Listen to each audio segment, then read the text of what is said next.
దేవుని పరిశుద్ధ నామమునకు మహిమ కలుగును గాక. ప్రిలారా, ప్రభునామన మీ అందరికీ వందనములు తెలియచేస్తూ ఉన్నాను.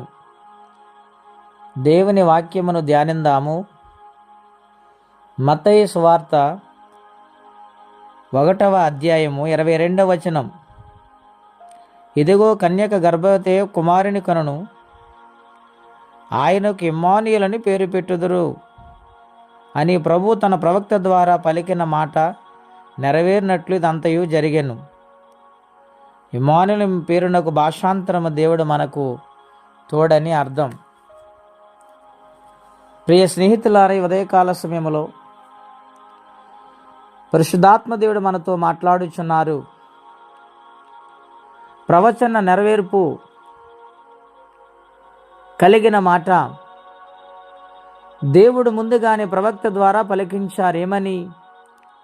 కన్యక గర్భవతి అయి కుమారుని కంటూ ఉంది. అవును ప్రియులారా, కన్యక గర్భం ధరించడం ఏమిటి అని ఆలోచన చేస్తే యెషయా గ్రంథములో వ్రాయబడింది. 7వ అధ్యాయము 14వ వచనములో, కాబట్టి ప్రభు తానే ఒక సూచన మీకు చూపును, ఆలకించుడి. కన్యక గర్భవతి అయి కుమారుని కని అతనికి ఇమ్మానుయేలని పేరు పెట్టును. ఇశ్రాయేలు ప్రజలందరూ కూడా ఆనాటి దినాలలో ప్రవక్త ప్రవశించినప్పుడు నవ్వుకుని ఉండవచ్చు, ప్రవక్తని వెర్రివాడిగా చూసి ఉండవచ్చు.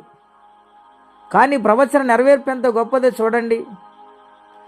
దేవుడు తన ప్రవక్త ద్వారా చెప్పిన మాట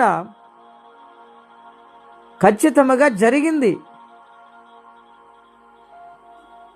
అంటే ఈ కడవరి దినాల్లో చాలామంది ప్రవచనాలు లేవని అంటూ ఉంటారు. దానికి కారణం ఏమిటంటే, కొంతమంది ప్రవచనం చెప్పినప్పుడు జరుగుతుంది, కొంతమంది ప్రవచనం చెప్పినప్పుడు జరగదు.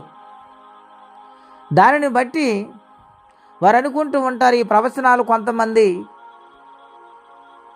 నమ్మరండి. కానీ వాక్యము చెబుతున్న మాట, దేవుడు ఏదైతే పలుకుతున్నాడో ఆ మాట ఖచ్చితంగా ప్రవక్త నోటంట వచ్చినప్పుడు అది జరుగుతూ ఉంది. ఇక్కడ ఇశ్రాయేలు ప్రజలు ఈ మాటను వారి ఏలనగా దినాలలో తీసుకుని ఉండవచ్చు. కన్యక ఏంటి, గర్భం ఏమిటని. మరి కన్యక గర్భము ధరించి కుమారుని కంది. ఆ కుమారుడు యేసుక్రీస్తు ప్రభువారు. ఆయనకు పేరేమిటి? ఇమ్మానుయేలు.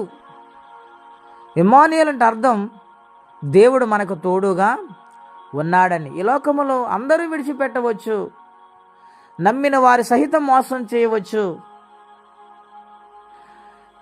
చివరికి అర్థం చేసుకునే వాళ్ళు చాలామంది ఉండవచ్చు, కానీ ఎన్నడూ విడిచిపెట్టని దేవుడు, తోడుగా ఉంటానని వాగ్దానం చేసిన దేవుడు ఆయనే కదా.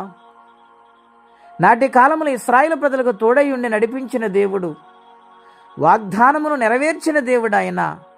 మన జీవితంలో తోడై ఉండి మనకు కావలసిన ప్రతి అవసరత తీర్చి మనల్ని ఉన్నతమైన రాజ్యానికి తీసుకొని వెళతారని వాగ్దానం చేసిన ఆ తండ్రి యేసుక్రీస్తు ప్రభువారు గనుక తోడయున్న దేవుణ్ణి ఎన్నడూ విడిచిపెట్టొద్దని ప్రభుపేట మనవి చేస్తూ ఉన్నాను. కొన్నిసార్లు మనం విడిచిపెట్టేస్తామేమో, మనం ఆయన చేయి పట్టుకొని. కనుక ఆయన చేయి పట్టుకుని మనం నడిపించులాగున తండ్రి కుమారుడు చేయి పట్టుకుని ఏ విధముగా నడిపిస్తున్నాడు, అలాగే నడిపించులాగున మనము ఎల్లప్పుడూ ఆయనకి లోబడి జీవిందాము. తోడైన దేవుణ్ణి ఘనపరుద్దాం. మట్టి కృపా తీర్మానం పరిశుద్ధాత్మదేవుడు మనందరికీ దయచేయునుగాక. ప్రార్థన. పరిశుద్ధుడైన తండ్రి, ఘనమైన మీ నామం కొరకై స్తోత్రం చెల్లిస్తూ ఉన్నాం. మీరు తోడుగా ఉంటాన వాగ్దానం చేశారు నాయన. మాకు తోడయుండి మా కష్ట పరిస్థితులను మనం విడిపించి మా కొరతలు తీర్చి మీరే మహిమ పొంది మమ్మల్ని నడిపించమని యేసుక్రీస్తు వారి పుణ్యనామములో ప్రార్థించి వేడుచున్నాము తండ్రి. ఆమెన్. దేవుడు దీవించును గాక. ఆమెన్.